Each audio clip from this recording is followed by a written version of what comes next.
Hi అండి, welcome back to tasty vlogs. మీరు ఎలా ఉన్నారు? అయితే చాలా బాగున్నాను. ఇదే సండే కదండి. మా స్పెషల్ అయితే చందు వాళ్ళ ఇగురు చింతపండు రసం అండి. ఆ ప్రిపరేషన్ చూసేద్దాం. చందు వాళ్ళ ఇగురుకండి రెండు ఉల్లిపాయ మిక్సీ పట్టుకోవాలండి. మరి మెత్తకు కాదు, కచ్చా పచ్చగా పట్టుకుని ఉల్లిపాయ పచ్చిమిర్చి బాగా వేగగా ఉప్పు కారం పసుపు మసాలా వేసి 5 minutes ఫ్రై చేసుకోవాలి, పచ్చివాసన పోయే వరకు. చందువా ముక్కలండి ఇవి. ఉప్పు కారం పసుపు వేసి బాగా పట్టించాను. ఒక 1 hour పక్కన పెట్టేసుకున్నాను.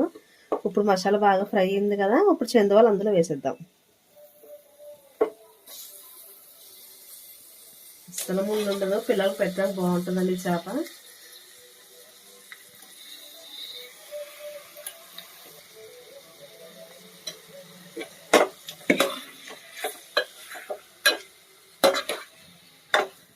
మనం చేపలు వేసి కలిపినప్పుడు జాగ్రత్తగా కలపండి, లేకపోతే ముక్క అనేది విడిపోతుంది అన్నమాట.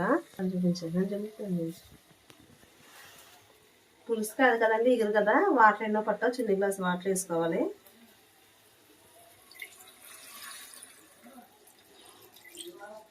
అంతే అండి, వాటర్ ఏమవుతుంది ఎక్కువ, నాకు చేప మెత్తగా అయిపోతుంది. మనం చేపలు వేసాక ఎక్కువ కలపకూడదని, లేకపోతే ముక్కల కింద విడిపోతుంది అన్నమాట. ఇలాగ కలపాలి. చూడండి ఎంత దగ్గరగా ఉడికిపోయిందో, ఎక్కడ కూడా ఒక్క ముక్క కూడా విడిపోలేదు. అలాగా మనం గరిటె పెట్టి తిప్పడం వల్ల ముక్కలన్నీ విడిపోతాయండి. అయిపోయిందండి కర్రీ, ఇంకా తింపేసుకుందాం. చింతపండు రసం అన్నమాట. చందువాల ఇగురు చేస్తున్నాం కదా, దాని కాంబినేషన్ చింతపండు రసము. దీనికి మనకి ఎంత క్వాంటిటీ కావాలో అంత వాటర్ పోసుకొని, నిమ్మకాయ సైజ్ అంత చింతపండు, ఉల్లిపాయ పచ్చిమిర్చి టమాటా సన్నగా తరిగిన కొత్తిమీర ఉప్పు కారం పసుపు వేసేసి ఇందులో మెయిన్ సీక్రెట్ ఇంగ్రీడియంట్ బెల్లం అండి. బెల్లం వేయడం వల్ల ఈ రసం మంచి టేస్ట్ మంచి అరమ వస్తుంది. రసం కూడా పిల్లలు వేసుకున్నా కానీ వాళ్ళ కారం అంటూ ఉండదు. కొంచెం తీయగా పుల్లగా కారంగా 3 రకాల టేస్ట్గా ఉంటుంది అన్నమాట. ఇది టేస్ట్ మాత్రం చాలా బాగుంటుంది.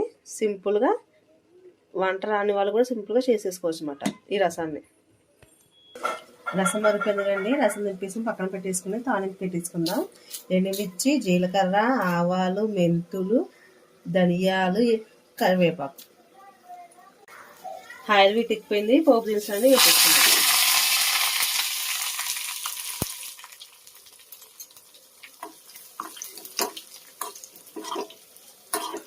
ఇలా రేట్లుగా ఫ్రై చేసుకుని వేసేసుకోండి.